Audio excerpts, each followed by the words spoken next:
welcome to Crime in Court.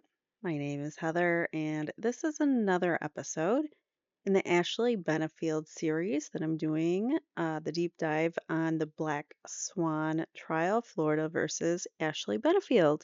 And today we're going to be talking about the homicide when the law fails a DV victim and she gets charged for protecting herself potentially. So this is the case of the defense that she was acting in self-defense because Doug was violent and committed DV often. We have already discussed several instances where he had a loaded gun or he punched an animal or threw an animal. There are instances of his acting out. And there's proof that he did this with his first wife as well. So it's usually a repeated pattern, as we see in many of the cases that we talk about on this channel. So I'm going to minimize myself here and let's talk a little bit about the criminal complaint first up. And then we'll talk some more about, we'll listen to the 911 call, we'll hear a little bit more about the crime scene, and then some information in the autopsy report that we will go over. So let's please hit the like button for me, and it helps the algorithm, it helps you, it helps me, it helps us both. All right, so here is the criminal complaint from Manatee County, Florida, state of Florida versus Ashley Christina Benefield. Her maiden name is Byers. We found out all about Ashley and Doug in the last episode, and then a little bit about their relationship, their upbringing, their background, and that leads us to here. So she shot him in, as claims, self-defense. He had some instances of violence, and he was kind of erratic and unpredictable, and just normally. So there's plenty of evidence that there's some DV going on, and I believe that the prosecutors even admitted that there might have been DV in the past, but that doesn't mean that there was this going on currently when this happened because of the separation that they had, and then she said that the last part was that they were supposed to be getting back together and moving to another state together, and then this happens while she's packing to move while they're both packing. But they were getting separate homes. They were not like they were making strides towards improving the relationship, but they weren't by any means like ready to I don't think jump in unless I don't know. Maybe he convinced her and she wasn't quite as scared. I don't know, but someone who perpetrates DV on their victim or on their partner, usually they don't stop. It progresses. It gets worse. It usually is, it might start as verbal and then it becomes a little bit, physical in the room. You throw something in the room or whatever, and then it might escalate and continue to escalate, and then it becomes physical. So and it injures the victim. So these are things that we know. This is proven science. This is what happens. This is a repeated pattern of these perpetrators. Yet we're just supposed to believe that Doug magically was no longer a perpetrator of this, and everything was just supposedly hunky dory, and she just took his life for, I don't know, custody or whatever their motive is, the prosecutors in this case. Anyways, let's get into the criminal complaint here. So John Sant, who is the neighbor of Ashley Benefield, is the one who calls 911, and that is where we begin. So on September 27th, 2020, John Sant contacted 911 and reported that his neighbor, Ashley Benefield, had just run over to his residence and told him that she had been attacked by her husband, Doug Benefield, and that she had shot him. Sorry, she had shot him. Make this a little bit bigger. John Sant confirmed that the shooting took place at Ashley's residence, which is located at 1133 1 White Rock Terrace, Bradenton, Florida. John Sant also told the dispatcher that the weapon used was currently at his residence. So she brought it with her to John Sant's residence.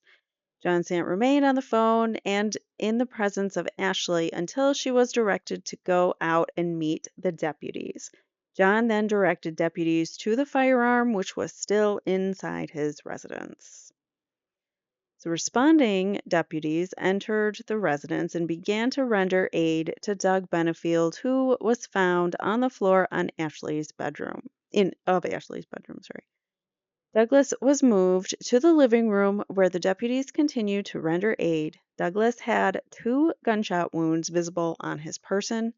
The wounds were located on his right leg and right arm and right chest area. That is not 2, that is 3. So the wounds were located on his right leg, right arm, and right chest area. I'm not good with math, but I do know how to count to 3. Um, they said 2 gunshot wounds. All right. Douglas was eventually transported by EMS to the nearest hospital. Douglas succumbed to his injuries and was pronounced deceased at 20:09 hours. What is it? 10 o'clock? 10:09 at night.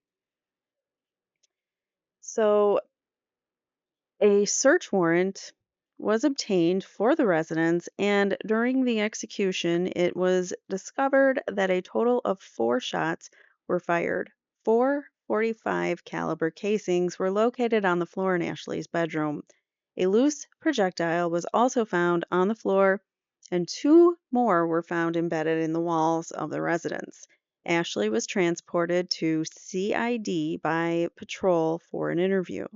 Prior to her arrival, Ashley's legal counsel had already arrived. There's nothing wrong with that.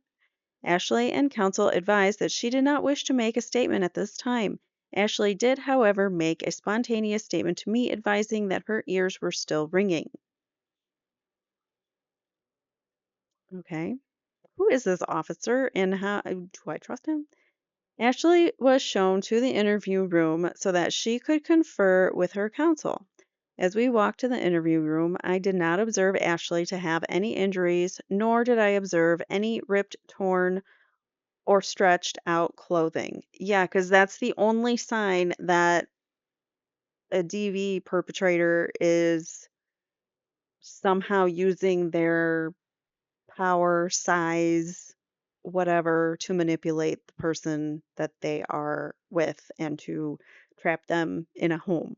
I mean, it really, she doesn't need to come out like looking like a battered spouse. I mean, I know that's what the term is, but she doesn't have to look the part. You don't come out, necessarily. And is she supposed to just let him punch her and then she can shoot him? Like when is enough enough? That's the title of my next episode in this because it's like, well, when is she supposed to shoot him? After he beats the heck out of her, after he tries to strangle her to death? Like when is she supposed to step in and protect herself? Is what I would like to know. I hate these officers. I don't like people that don't understand this kind of dynamic, and it just really irritates me when there's a lot of victim shaming and blaming and saying, well, you should have done this or you could have done that. You don't think like that in the situation. You're in a survival mode. You are in a fight or flight mode pretty much the whole time you're in the relationship because at any given time they can just turn on a dime and become enraged, angry, throwing things, violent, whatever. You always have to be aware. So, anyways, let's move on. So a search warrant was obtained for photographs as well as DNA from Ashley's person. I reviewed the photographs and spoke with a crime scene technician. No injuries aside from a minor scratch on her right side were visible. The scratch appeared to be old and very minor. Oh, so now you can determine when scratches appear. And you just know how old they are. You're an expert in scratches. Apparently, this officer is. Upon further investigation, a witness explained that Ashley had obtained the scratch on her right side the day before the shooting when she was inadvertently scratched when someone walked by her carrying a box. A witness explained that.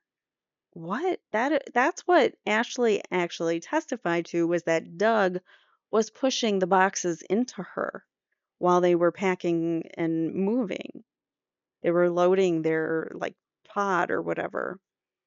So they were he was pushing boxes into her side and using his size and the boxes as a weapon to intimidate and force her into whatever situation he wanted.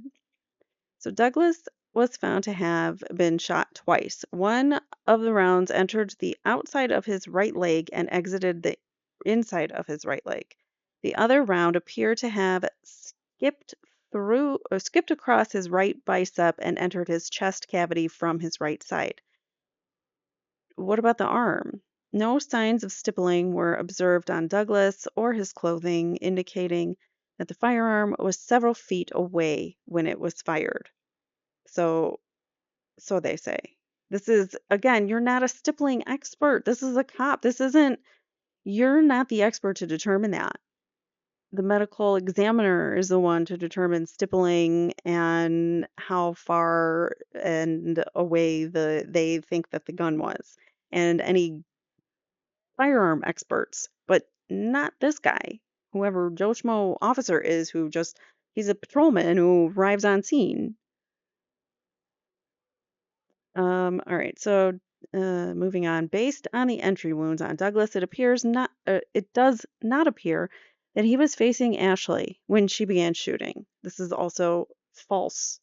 It also appears, it also does not appear that Douglas had taken any kind of defensive or combative stance.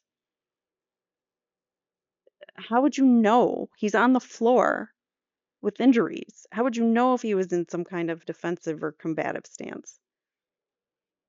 After being shot, Douglas fell to the ground, and it appears that may have struck his head on the wall on the way down. Douglas did have an abrasion on the back of his head, which was about the same size of a small patch of disturbed drywall on the eastern wall of the bedroom, so he probably likely hit his head. Douglas was not found to have any weapons on his person or near him, but he was frequently known to have kept a gun on him always and threatened Ashley with it.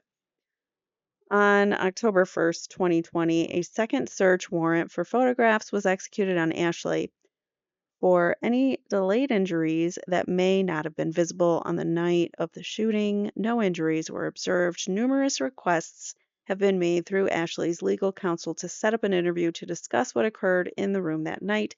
As of this writing, Ashley has not provided a statement or interview. Well, yeah, because you're all trying to pin it on her. During this investigation, it was found that since the time Ashley found out that she was pregnant with the child, what is this, a second page? Because this is already signed. So why is there a third page out of nowhere that just provides more narrative?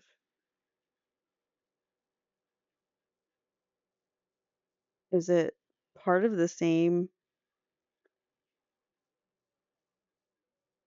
I don't know. I don't know if it was part of the same like time frame that they put it in or what. All right, so during the investigation, it was found that since the time Ashley found out that she was pregnant with the child that she and Douglas share, she has made several allegations against Douglas. Okay, uh, that could be because he has been violent or shown violence towards her. While looking into the outcomes of the numerous cases, it was found that they had never resulted in criminal charges and were furthermore closed as unfounded. Maybe they weren't looking hard enough. Maybe the system failed Ashley in this instance. Maybe she was trying to find protection for herself and her daughter, and maybe, just maybe, the system failed Ashley here. None of the cases involved the allegation of physical domestic violence. Based on these cases and Ashley's actions leading up to the homicide of Douglas Benefield, it appears that the main focus of these complaints was to keep the child away from Douglas. Or maybe she saw what a violent person he was and she didn't want her daughter to be around that. Maybe he was violent towards the daughter too. Maybe the things that she was saying were true. Okay. It infuriates me when people don't believe the victims. And I'm one to I'm skeptical when it makes sense to be skeptical, but I'm also one to say, hey, there might be a reason why she's trying to keep her child away from this scary man. In one of the most recent cases, Ashley and Douglas went before the Honorable Judge Moreland for an injunction hearing. Basically, she wanted a restraining order. During the hearing, Judge Moreland openly advised that she did not find Ashley's story to possess a scintilla of truth. So the judge may have failed Ashley as well. Judge Moreland further ordered Douglas to have access to the child for visitation. At this point, it appears that Ashley had exhausted all legal means of keeping the child away from Douglas before the shooting. How do you know this? This cop just decided, and how did he know this history, first of all, that she had taken Doug to court for restraining orders? How did he know all this history in this immediate report? Because when was this signed? November 4th, 2020. So that, yeah, they're both signed November 4th, 2020. So it's almost like he had this idea already that she was guilty. And so he was looking for anything to find her guilty. Makes me very annoyed. All right, so let's listen actually now to the 911 call. So on September 27th, 2020, dispatchers in Manatee County received a 911 call around 6 p.m. from a neighbor, John Sant, to report a shooting at the home. Ashley had walked to his house holding a .45 caliber gun and said Doug had attacked her and she shot him. Doug lost his life to the injuries an hour later at the local hospital. Ashley Benefield ran to her neighbor's home in Bradenton, Florida, on September 27th after she shot and took Doug's life. Quote, I heard a very loud pounding on my door, neighbor John Sant testified on Tuesday as Ashley faces the homicide charges. So that was when he was in court. So he testified to that. And it kind of startled me was the rest of that quote was that her loud pounding on the door startled him. He opened the door to find Ashley, who told him that her husband had attacked her and she shot him. Stant then called 911, telling officers she just came over. Her estranged husband attacked her and she shot him. So here we go.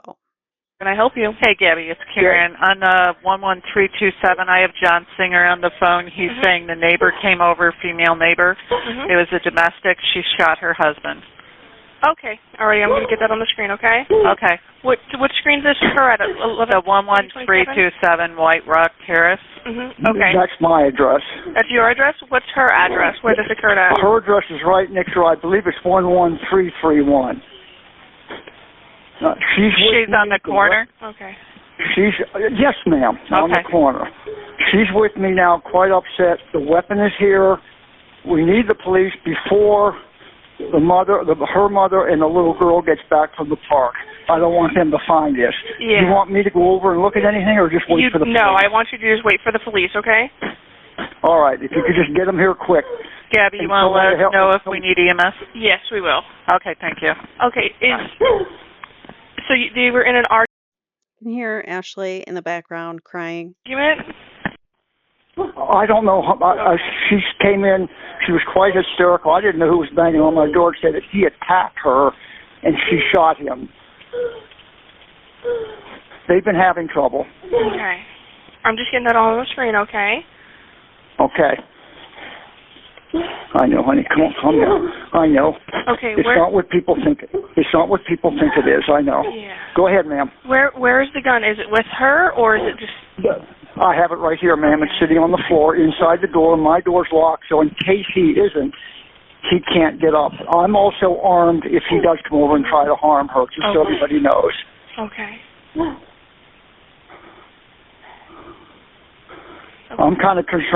So he had mentioned there, and I should have stopped it when he said that, the Ashley's mother and her daughter with Doug, they went to the park when this happened. So they were afraid that the mother and the daughter were going to come home and find Doug. So that was what he said. You have to hurry. You have to get here before the mom comes home from the park. With her mother and the little girl might get back there and find this, whatever happened. The deputies are running as fast as they can, okay? Okay. Don't go out there, honey. Come on. I know. I know. I've seen it before. It's no different in combat. Come on, honey. Sit down. Sit down. I know. Yeah.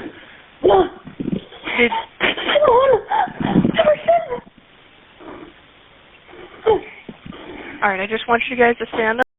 She sounds hysterical. She does not sound like someone who did this out of vengeance to me. Phone with me, okay? Yeah, I'm right here with you. I'm just with her. I'm trying to comfort her, explaining it isn't what people think it is when it happens. Yeah. I'm sure she's pretty shaken up as well, okay? I hope so. I've been worried about them for so long. Okay. Have they been having issues recently? He just said I've been worried about them for so long. So did he know that there were problems with the husband, Doug, who they weren't living together at the time, and he was living separately, and he had a lot of instances where he potentially stalked her and whatnot. So yeah, what did this neighbor know? Did he see things in the neighborhood? Beg your pardon? They've been having issues recently? I'm not too sure how long. I'm not sure. Where in the house is he? Oh, the police are going to want to know, probably. I know, baby. You got to sit down. Come on. There's no... Well, honey, they want you to stay here. If he isn't, we can't take a chance. That's why I want them to hurry up before they get back from the park. Deputies are moving as fast as they can. They're coming priority. They're coming lights and sirens. They just want to get and make sure that everything's okay. So where in the house is he? Where in the house is he? My bedroom. Her bedroom. No, I don't know where that is. So it's one of the bedrooms. It's a lot like mine, so I'm going to assume when you go into is the garage door open? When you go into the garage, it's going to be on the left? Yeah. On the left. Okay.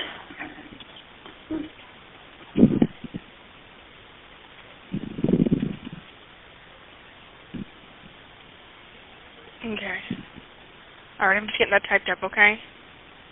What, ma'am? I'm just getting everything on the screen, okay? Okay. Oh my God! Honey, I got to stay on 911. Let's look out this way. Make sure that make sure you don't see her. They're probably still at the park. If I see them, we'll go out and stop them. Okay. Would that be all right, ma'am? Yeah. I should have a Okay, deputy pulling up here soon. Do you see him? no, I'm in the back now, looking out. I know which way the park is in Central Park here. Okay. Wait a minute. Okay, the sheriff's here. Thank heavens. Yeah. Okay. Yeah. Do you The want? sheriff's car just pulled. Yeah, What they do you just want pulled us up to to the do? other address. I'm going to stay on the line with you until a deputy gets with you. Okay? So law enforcement has arrived at the scene, and she's just saying, like, wait until we get Ashley out of the house and the firearm taken care of. Okay. Okay, the sheriff is here. I'm not too sure where they're going. Okay. I'm just going to stay on line until they get with you. They're going to the other address first. They're going to see if he needs EMS. Okay? Oh, they're going to the. Okay, they're going to the other. Where are you at? Yeah, the where he police was are going in the shot. house. Yes. Okay.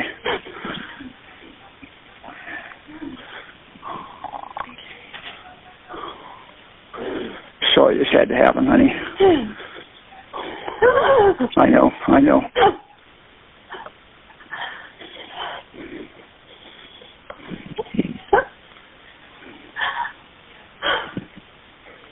I'm just staying on the line with you. The deputies. I'm right here. I haven't left yet. Yeah. I just see it's a SUV sitting out there in front of my neighbor's house, right in front of my house.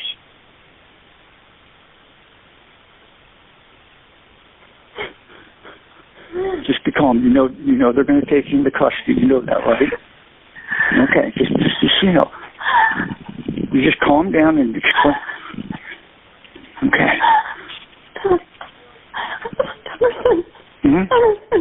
Emerson. I know.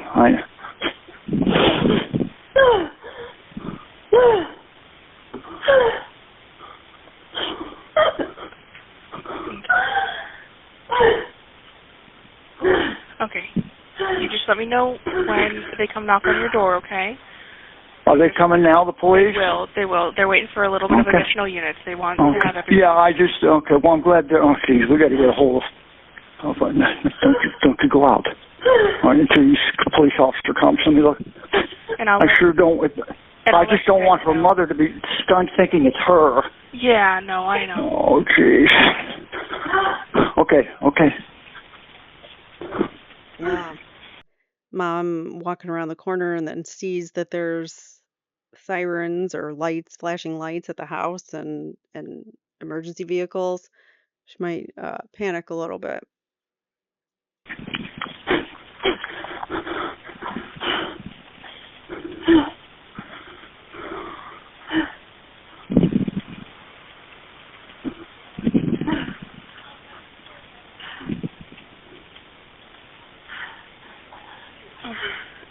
They're going to let me know what they want me to tell you, okay?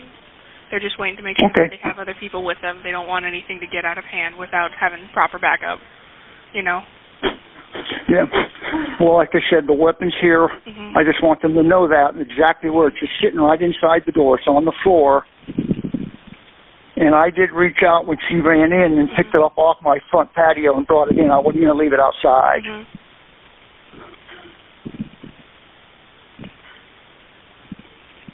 Here's another police officer.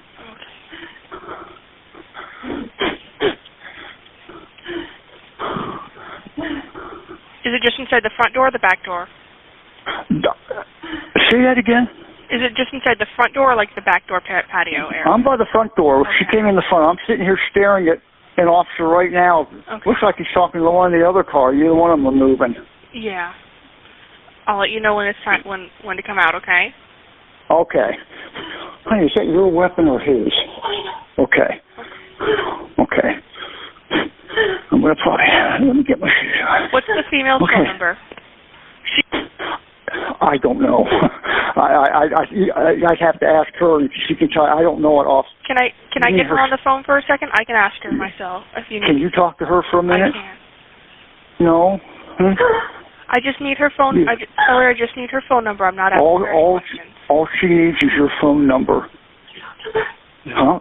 Phone number? It was 941. Okay, hold on. It sounds like she's even struggling just to talk. Might be that she's in shock right now. It's starting to like set in, like, oh my God, what just happened? And she might be experiencing a little bit of shock. How do I get it off my cell phone? You can How do I so get put it? me on speaker. Okay. You can go to your you can go to your contacts and look through your contacts.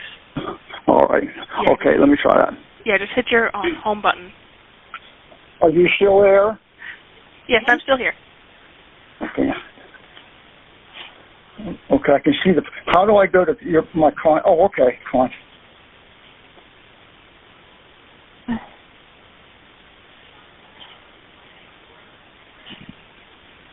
Her mobile is 941 962 9303. Okay. Now she doesn't have her cell phone with me. Okay. Her.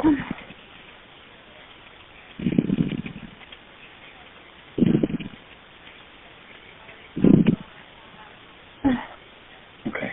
Okay, thank you. The deputies were just asking for it, okay? No, I can't hear. Let me get back on the other way. So I can't hear you real well. How do I do that? So, do you have like a recent tabs button? Where recent windows? I'm gonna go later on this thing. Let me just put the bottom up to my ear. Okay, you got the number? Yeah, I got the number. Okay, just calm down, hon. Okay. Now the deputies want her to go outside with her hands up, nothing in them. Okay? You want her to go out? Yes, they want her to come out with not out of my house. Yes. Does she know she's in my house? Yes. Okay. All right. Okay. All right. So you're gonna have to go out. Okay. And they want you to stay inside. Now, okay. Put your hands where she can see them. Okay. All right. Where's she at? Just start walking out front. They're outside. I don't see them anywhere. Are you sure it isn't her? Just start walking out. They're not going to do anything. They just want to make sure that everything's safe and that they're safe, okay? Can I take her out? She's really upset. No, they want you to stay inside. It says female only. Want me to stay inside? Oh, hang your hand. I don't see it. Now, are they at the right house? We've told them multiple times which house to be at. Yeah, 11327. I'm right in front of that SUV that does not have its light. Hold up right there, honey. Where are they at? There's a police officer over on the, with the flashing. Okay, one of them sees her now. Yeah, just keep her walking out. Okay? Honey, do they see you? They're probably giving her instructions, okay? Okay. Yeah. I just don't want her to get hurt. Yeah. No, I totally understand. Just between you and me, the son of a bitch has been harassing them and threatening them for a long time. Okay. So I probably shouldn't say that because I'm just... Yeah. Now, I need a police officer to come and get this weapon. Yeah, they're going to come and get the weapon. They just wanted to make sure. Okay, here they come now. Okay. Yeah, I hope your night goes better. Okay, Simon? Correction, I'm sorry, John. There's another. No, they're coming now. Okay, I hope your night goes better, I'm talking to 911. If you go in and just look right to the left on the floor, it's sitting right there. Now, it was sitting right. And that's where it cuts off. Interesting right there at the end, huh? So at first, he kind of made some kind of suggestion that, things might have been not so great. But then there at the very end, he's like, well, just between you and me, that son of a bitch has been harassing them for however long. Let's see if we can rewind it just a few seconds to that point. Okay. Put your hands where she can see them, okay? All right. Where's she at? Just start. Okay. Honey, do they see you? Yeah. Let me just... Yeah. Now, I need a police officer to come and get this weapon. Just between you and me. Here. I just don't want her to get hurt. Yeah. No, I totally understand. Just between you and me, the son of a bitch has been harassing them and threatening them for a long time. Okay. So I probably shouldn't say that because I'm just... Yeah. Now, I need a police officer to come and get this. Well, there you go. That son of a bitch has been harassing her for a long time. So I want to just go over briefly. Well, we're going to go over this in more detail, but Oh, sorry. Let's go to the crime scene first. That's what I had next. So this is a crime scene, and why is that picture like that? Can I shrink it at all? Oh, here we go. Okay. So it was my settings. No, that's way too small. So here we have Ms. Benefield's bedroom, the child's bedroom, living room, dining room, entryway. So it appears it was Ashley's bedroom that this happened. So that's where our crime scene takes place. All right, so the crime scene. Ashley Benefield ran into the master bedroom and grabbed a gun that she legally owned. Doug Benefield followed her and he barged into the bedroom with a fierce scowl. Ashley Benefield pointed the gun at Doug and ordered him to leave her alone and leave the home. At this point, she had already told him she had had enough. He was being threatening, he was pushing boxes into her, he was getting upset, visibly upset because he was mad that they were separating their items. So he was not, and then he started like cornering her and not letting her have her space. And this is her home. He does not live there. He came over to help her pack. And then it escalated to, regular old Doug. So Ashley Benefield pointed the gun at Doug and ordered him to leave her alone and leave the home. He postured like a mixed martial arts fighter, blading hands parallel with his chest, shoulders, moving his arms in circular motion. So like, whoa, like you see in the movies. So Doug Benefield, was he formally trained in martial arts? I don't know. Doug kept moving toward her and she kept shooting because he didn't listen to her. So when he fell backwards, Ashley Benefield ran to the neighbor's home yelling for help. First responders said it was clear that the victim, Doug Benefield, had been shot at least 2 times in the master bedroom. A medical examiner reported one of the rounds entered the outside of his right leg and exited the inside of his right leg. The other round appeared to have skipped the right bicep and entered Doug's chest cavity from the right side, but the autopsy showed that Doug was shot in the chest. So we're going to, right now, I'm going to show you some crime scene photos. So be aware that there's some graphic content. These are from Ashley's bedroom. Just going to scroll through them for a few seconds at a time. These are guns in evidence. She had multiple firearms. So both her and Doug were very pro guns and they would go shooting and things like that. So here are hole in is that the hole in the wall from his head or is that the hole from a gunshot? It's a 1 inch hole there. And then you've got some like a stick in the wall for them to see, like a dowel to see the projection of the bullet trajectory. All right, what is this now? More showing of the trajectory with the rods or dowels or whatever you call them. This was her bedroom. Remember, she was moving, so that she had very little left in the home. So firearms were in her closet. The home had a U-Haul, which then became part of the crime scene tape holder. And yeah, there we have it. So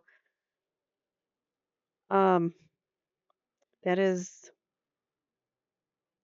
more of Ashley's side of what she says. She does take the stand in her case and gives us a lot more detail in that, and we'll get to that later when we get to the trial. So, up next, let's talk about the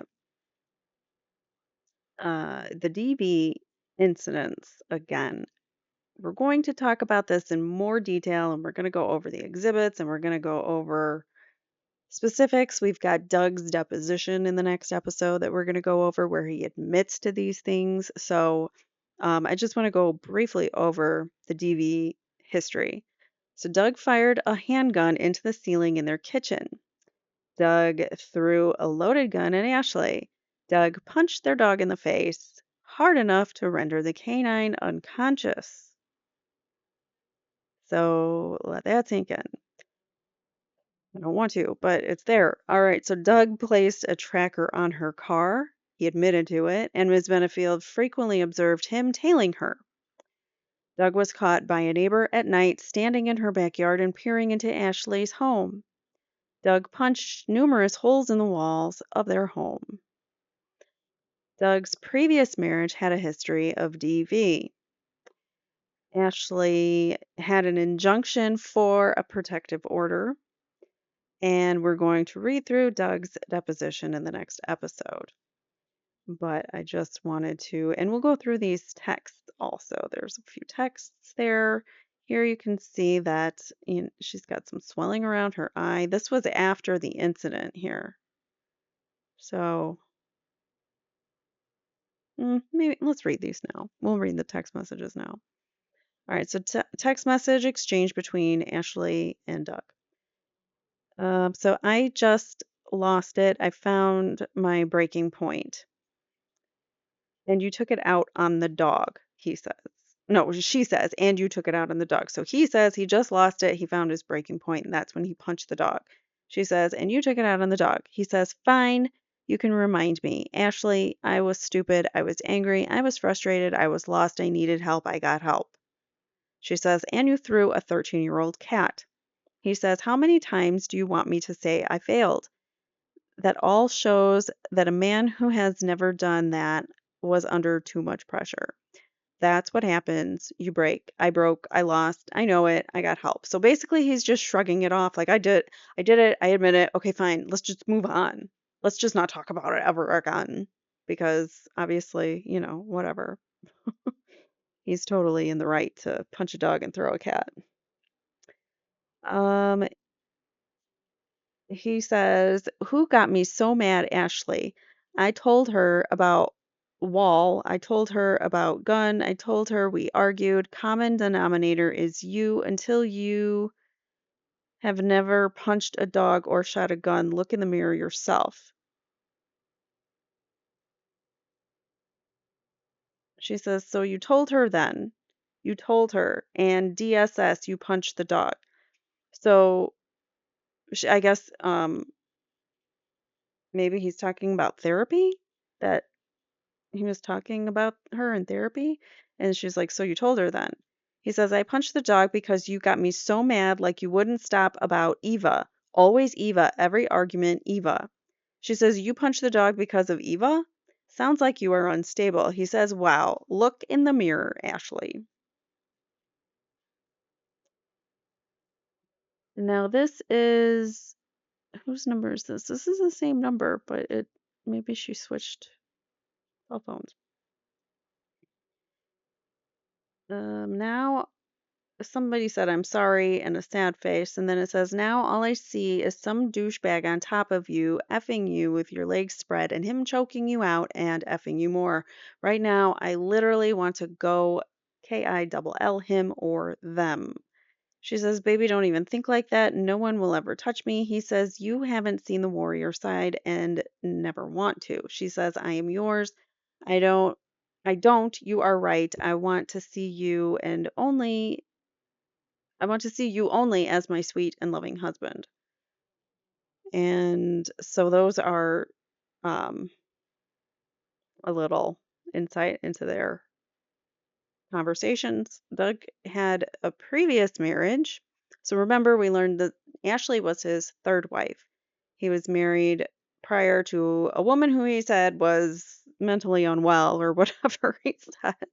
And then the second wife, this is the conversations with her. This is her to him. And Ashley found these conversations regarding some DV that may have taken place in their relationship. So, whatever it starts, deeply disappointed that you distorted the truth about who you really were when I married you. I loved you through finding out you weren't really what you pretended to be. You kicking me so hard on New Year's Eve on our honeymoon because you were having trouble functioning in certain areas. You holding a gun to your head twice at my home that I open up to you with my children that still love you. Having to, so this is a pattern. He's done this in front of Ashley also, the holding the gun to his head. Having to sell everything down to my wedding ring, finding something opened to you with my, oh, sorry, finding out you were on Viagra, which all you had to do was tell me, you know I wouldn't care. So he was lying about that. Trying to film us making love on our honeymoon, finding out that you wore eye pencil on and on. I something you so much, maybe it was I loved you so much I didn't care. That's why I don't know, to think you would take pictures. That's why it sucked to think you would take pictures. I'm guessing that's why it sucked. To think you would take pictures of me without asking. Doug, I wouldn't do that to you. I love you. Um,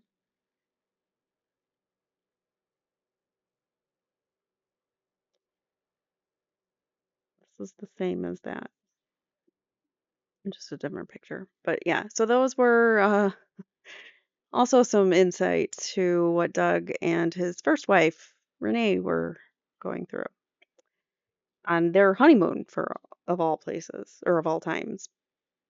All right, so this next image is a photo of Ashley after the was it after the incident? It says photo of Ashley Benefield with a black eye from the motion for dismissal. The defense team also attached depositions of Doug Benefield made while detectives were investigating Ashley's DV claims. In the depositions, Doug made several admissions to his violent behavior. In July 2018, Doug reportedly confessed to removing a gun from its holster and firing it at the ceiling.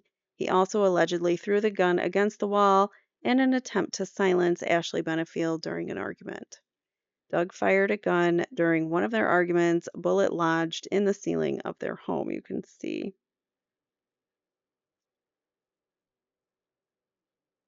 these are holes he punched in the wall, it looks like. Doug Benefield also admitted to hitting their dog and punching a hole in their wall. My fist went through the sheetrock and sort of hit the outside, he said in a deposition. Ashley was the cause of the argument. But, buddy, you're in charge of your own emotions and how you react to those emotions. So for him to punch a wall and just say, well, Ashley made me do it. I punched the dog because Ashley made me do it. He's not taking any responsibility for himself. And he's saying that she's the reason that he's this way. Well, he's not taking accountability for himself, and that ain't cool. All right, we're going to briefly discuss the autopsy. We're not going to read over the whole thing. It's lengthy. There's a lot of big medical terms that I don't think we need to go over in detail, but we'll go over a couple things. So, the state's top medical examiner, Dr. Russell Vega, conducted the official autopsy and determined that Doug was shot in the chest from front to back. But investigators, as you saw in the criminal complaint, also determined that Doug had been shot while he was turning away from Ashley, or turned away. He was shot once in the leg and once in the arm, and the bullet traveled to his chest cavity, is what they're saying. But that's also not accurate. So that's what law enforcement saying. So let's actually look at the autopsy. Here is a summary of the findings and opinions. So these are one, two, three, four injuries, and then two other findings that are they're just coincidentally they were found through the autopsy. So here is the summary of findings. Number one, gunshot wound of the chest, perforation of the right lateral chest wall with confluent chest tube incision. So there was medical intervention. He was still, I guess, they were trying to revive him, and there were chest tubes, incisions, things like that that had been done to try to save his life. Perforations of right fifth and left 10th ribs and a T10 vertebrae. So I guess there's vertebrae got perforated by the bullet as well. Perforations of bilateral lobes, lower lobes of lungs. Wow, that's a bilateral lower lobes of lungs. That's a tongue twister. Small isolated blast laceration of aorta. A bilateral hemothoraces. See what I mean? There's a lot of medical terms that we're not going to go over all of these. Penetrating wound, projectile recovered. So they found the bullet. Gunshot wound of the right leg. Perforating wound, small fragment recovered. Perforation of calf musculature, proximal tibia and fibula, and smaller arterial branches. So all over the leg there. Abrasion, probable grazing, gunshot wound, right arm.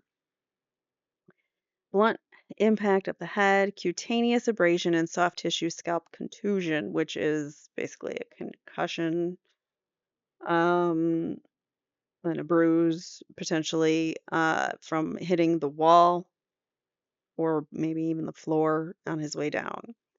And then he also had concentric left ventricular hypertrophy mild, which I think ventricular would be something with your veins.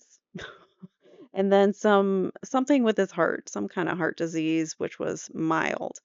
So toxicology is below. He was not determined to have found anything in his toxicology report. The cause of death, according to this medical examiner, perforations of lung with a thoracis, gunshot wound of chest. Manner of death, homicide, shot by other person with a handgun.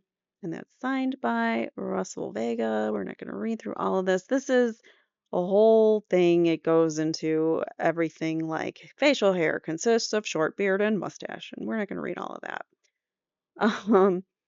So injuries, gunshot wound of the chest. The entrance wound is located over the mid anterolateral aspect of the right side of the chest. So right side of the chest, 49.5 inches superior to the sole of his right foot and 6 inches to the right side of the anterior midline.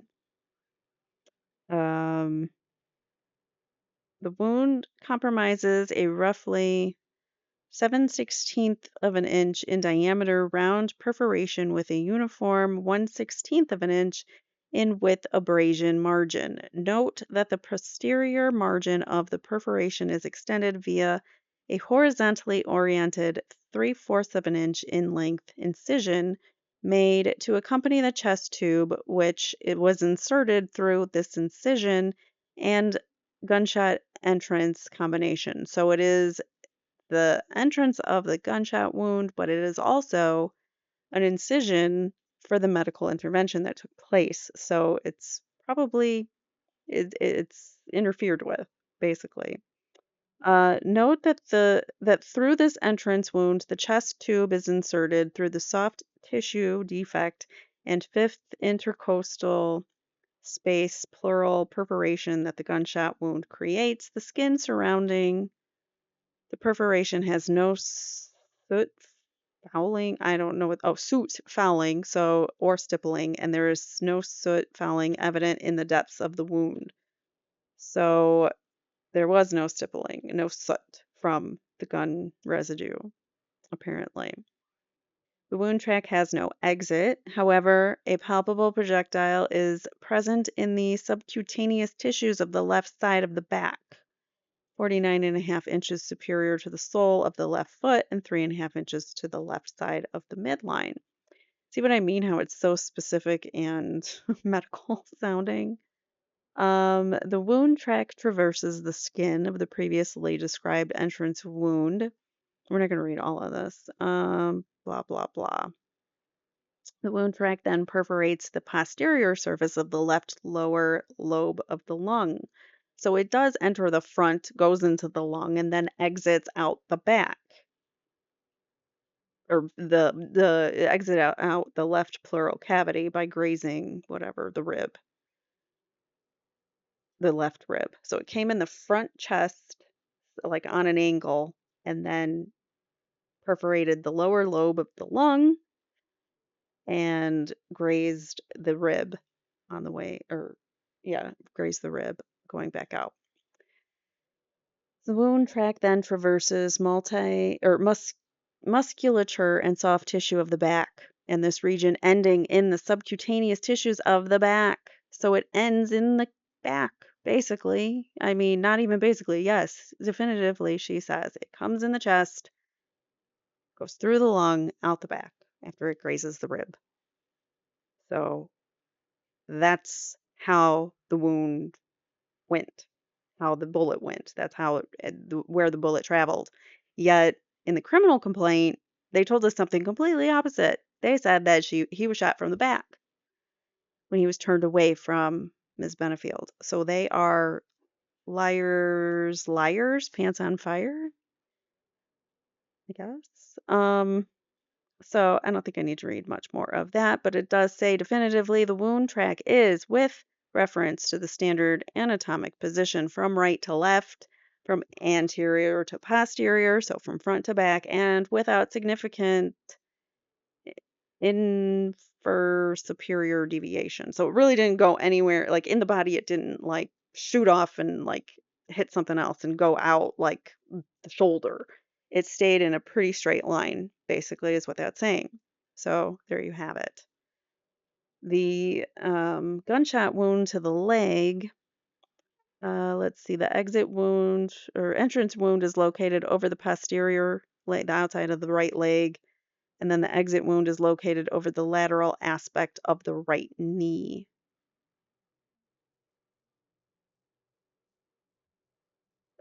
U-shaped perforation with some kind of a skin flap. That sounds lovely. A small lead fragment is recovered from the soft tissues just deep to the exit wound. It's photographed, cleaned, retained for law enforcement purposes. The wound track is with reference to the standard anatomic position from posterior to anterior, from left to right, from superior to inferior, from outside to inside, from right to left. So everything that is in this so far in this autopsy report is um, corroborating Ashley's story. Ashley saying that he was coming at her and she told him to stop and she shot. And that would make the wounds come from the chest to the back, which is the case, but yet law enforcement lied. So this isn't the first time law enforcement will lie. It's not the last, and we need to be better at preventing them from doing these things and calling them out on it. All right, the probable grazing gunshot wound of the right arm says this injury is an abrasion over the mid right arm, centered 6.5 inches inferior to the point of the shoulder. The wound compromises 1 1/8 by 1/2 of an inch oblong abrasion that has irregular margins. In the standard anatomic position, the oblong nature of the injury is angled downward from posterior to interior. It is centered roughly half of an inch anterior to the coronal midline, whatever that is. Moving on.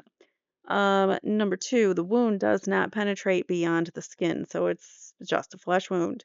Comment, overall, the appearance of the wound is one of the grazing gunshot wounds, quite superficial with probable direction of posterior to anterior, superior to inferior, and slightly from right to left. So, still, again, there's nothing in here that is showing that, she attacked him from behind. His additional injuries, a 2-inch swollen, abraded contusion, involves the occipital protuberance of the scalp. So occipital is like above your eye, so he might have hit his head face down. Did he go face down potentially? Maybe because his um oh, what's the word? My science words aren't working today. He would have already been going in that direction. So if he was shot, would it send him backwards or would it send him forwards? Does anybody know? I don't know. All right, so there is no deeper underlying injury. It's just a underlying moderate scalp, soft tissue, contusion, hemorrhage. A small irregular puncture type superficial wound is over the distal posterior medial aspect of the right thigh. So he had an injury on his thigh, located 21.5 inches superior to the sole of the right foot. Blah, blah, blah. And yeah, so that's pretty much it for that. Everything else, I mean, it's like what you would see in a normal um, autopsy, talking about ribs, pituitary glands, not enlarged, stuff that really doesn't matter to us right now. So we're not going to go through it all. Some microscopic findings, nothing really remarkable. Here was the toxicology test results, comprehensive drug screen, nothing detected. Urine and blood, nothing detected. So, volatiles, none detected. Here's just organ weights and body measurements. We're not going to care too much about that, but this is what I wanted to show. So this is a drawing of the medical examiner. Anatomical outline, full body, lateral, inferior, arms, and legs. So she's showing you from the side, the body from the side, where the wounds are. And if you look right here, you can see she draws an arrow. It's shaped like an arrow. That is an arrowhead right there. And she is showing it is going that way. She's showing the trajectory of the bullet and how it entered. It entered right under the breastbone or, the pec bone, whatever, or pec bone, doesn't have a bone, the pectoral muscle, wherever that is. And it entered right there and went in an angle to the back, right to left, just like she said. So why is there any question now? Why is she arrested? Why did she, why is this? Oh, yeah, she must have shot him from the back. Where did that even come from? I wonder. I don't know. But that is all I have for you guys. So, like I said, in the next episode, oh, he did have it on the back. The contusion was on the back of his head. So maybe he did fall backwards. In the legs, she did the wrong leg. So that's the exit wound, right? And then she didn't do the entry wound. Did she do it on both legs? That's weird. She didn't it should be here and exit here, right? It didn't go through both of his legs. So I don't know. That's odd to me why she drew it that way. But regardless, it's described. Oh, there's the other injury he had on his inner thigh. But anyways, so that is where I will leave you guys because you can see right there, clear as day, criminal complaint says. Plus, you could see they're trying to make it seem like she's just trying to get her kid, custody of her kid, which that why was this sentence or this whole paragraph, why was this even in here? Like when you're first doing your criminal complaint of the person, I don't know. I guess they research and I mean, but seriously, how long did it take for them to indict her? This is the 4th of November. It didn't take them very long. All right. Anyways, so I forgot what I was saying. Um, they make it seem like she's just doing it for whatchamacallit, for the custody of her child when it's clear that he has a history of DVE and what else was I going to say?